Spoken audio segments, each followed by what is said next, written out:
గురుబ్రహ్మ ప్రేక్షకులకు నమస్కారం అండి. 2026 మే మాసంలో కన్యారాశికి అధిపతి అయినటువంటి బుధుడు రవితో కలిసి, అంటే గ్రహాలకే రాజైనటువంటి సూర్య భగవానుడితో కలిసి మీ 8వ ఇంట్లో అంటే మేషంలో బుధాదిత్య యోగాన్ని ఏర్పరుస్తున్నాడు. 9వ ఇంట్లో అంటే వృషభంలో శుక్రుడు అంటే స్వక్షేత్రంలో ఉన్నాడు, సొంత ఇంట్లో ఉండి మాలవ్య యోగాన్ని ఇస్తున్నాడు.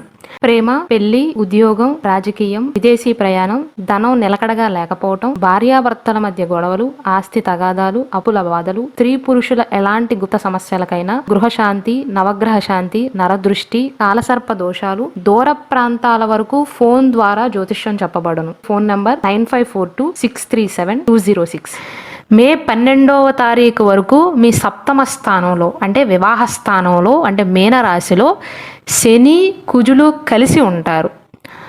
మీ 10వ ఇంట్లో కర్మస్థానంలో అంటే మీ ప్రొఫెషన్ హౌస్లో మిథునంలో గురువు సంచరిస్తూ 4వ ఇంటి పైన దృష్టి కలిగి ఉంటాడు.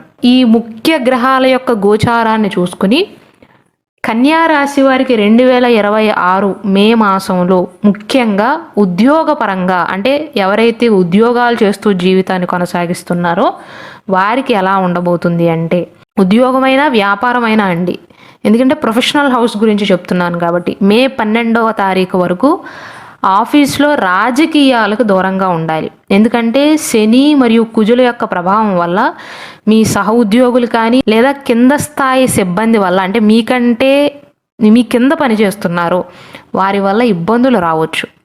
మీ పనిలో చిన్న తప్పు జరిగినా దాన్ని పట్టుకుని పెద్దది చేసేటువంటి అవకాశాలు ఉంటాయి. మే 12వ తారీఖు తర్వాత పరిస్థితులు అనేవి పూర్తిగా కన్యారాశి వారికి అనుకూలంగా మారతాయి. ఉన్నతాధికారుల నుండి ప్రశంసలు లభిస్తాయి. 10వ ఇంట్లో గురు శుక్రుల యొక్క ప్రభావంతో మహిళా సహ ఉద్యోగుల యొక్క సహాయ సహకారాలు అనేవి లభిస్తాయండి. మే 12వ తారీఖు వరకు మాత్రం మీ సీనియర్స్ గురించి, మీతో పనిచేసేవారి గురించి అయినా లేదా మీ పై అధికారుల గురించి అయినా, మీరు నమ్మిన వారితో సైతం ఎక్కడా కూడా నెగిటివ్గా మాట్లాడవద్దు. మీ నోటి దురుసు వల్ల, దోల వల్ల, అంటే మనవారే కదా అని ఒక మాట అంటాం కదా, అది పెద్దదయ్యే అవకాశాలు ఉంటాయండి. కాబట్టి పనిలో మీకు ఎంత చిరాకుగా అనిపించినా ఎవ్వరి గురించి కూడా బ్యాక్ బిచ్చింగ్ అనేది చేయవద్దు. మీరు చేసేటువంటి పనిని కూడా డబల్ చెక్ చేసుకోండి. ఎవరైతే ప్రమోషన్ కోసం ప్రయత్నాలు చేస్తున్నారో మే 2వ వారం తర్వాత ప్రమోషన్కి సంబంధించినటువంటి డిస్కషన్ మొదలు పెట్టడం మంచిదండి. ఉద్యోగపరంగా మొత్తం మీద మే 12వ తారీఖు వరకు మాత్రం ఆఫీస్ రాజకీయాలకు దూరంగా ఉండాలి.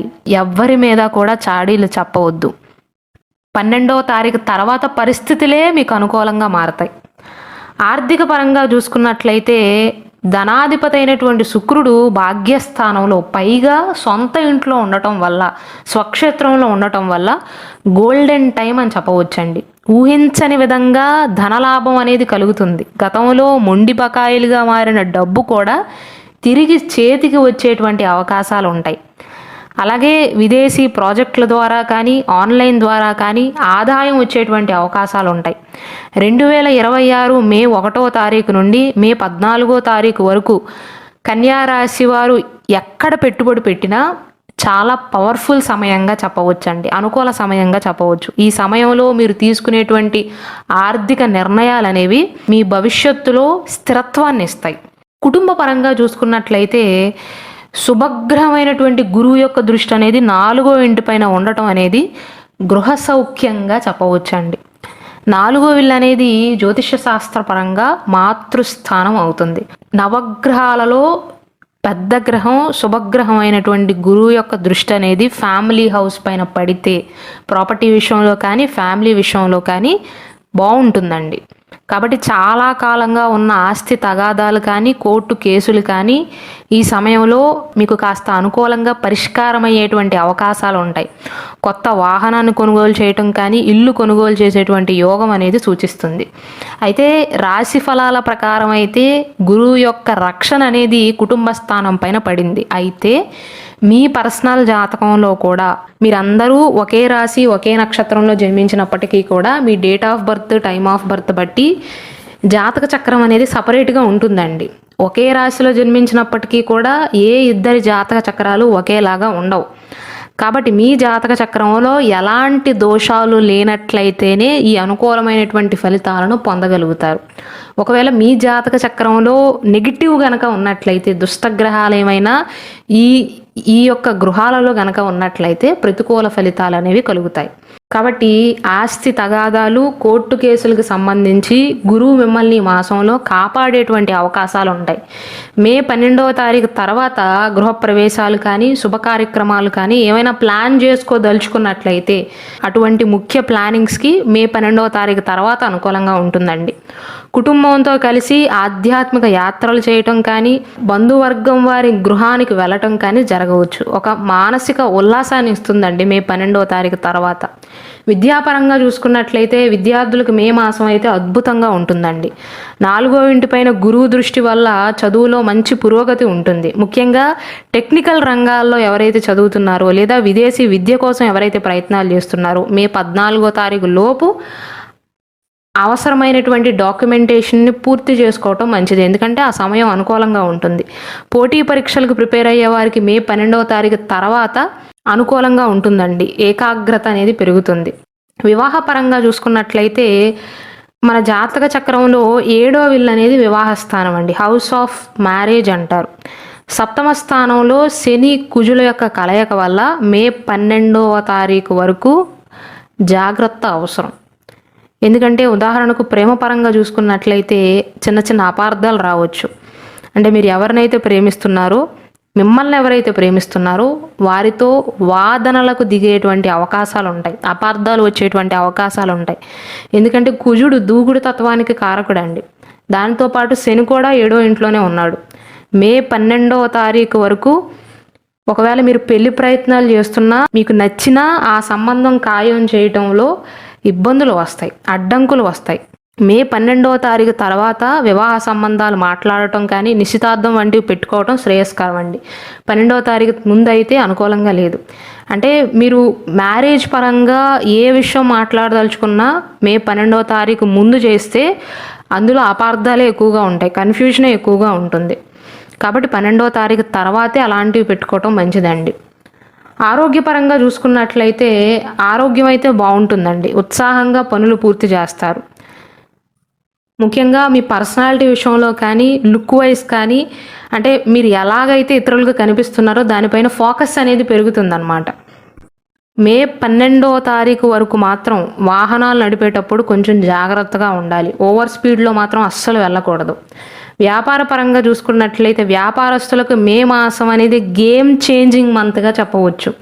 ఎందుకంటే బుధాదిత్య యోగం ఏర్పడటం వల్ల వ్యాపారంలో పెద్ద పెద్ద మార్పులు వస్తాయి. బ్యాంకు లోన్లు కానీ, అంటే వ్యాపార పరంగా బ్యాంకు నుండి ఏమైనా లోన్స్ కావాల్సి ఉన్నా అటువంటి సమస్యలన్నీ కూడా ఈ మాసంలో పరిష్కారం అయ్యేటువంటి అవకాశాలు ఉన్నాయి. అయితే వ్యాపారస్తులు గుర్తుంచుకోవాల్సింది ఏంటంటే 7వ ఇంట్లో శని కుజులు ఉన్నారు కాబట్టి పార్ట్నర్షిప్ బిజినెస్కి అంత అనుకూలం కాదండి. మీ సొంతంగా వ్యాపారాలు పెట్టుకున్నట్లయితే అది బాగానే ఉంటుంది, కానీ పార్ట్నర్షిప్ వ్యాపారాల్లో మాత్రం అనుకూలం కాదు. మీ పార్ట్నర్తో కానీ లేదా మీ కస్టమర్స్తో మాట్లాడేటప్పుడు మే 12వ తారీఖు ముందు సంయమనం వహించండి. ఒకవేళ మీ కస్టమర్ రెచ్చిపోయినా మీరు రెచ్చకుండా ఉండటం మంచిది.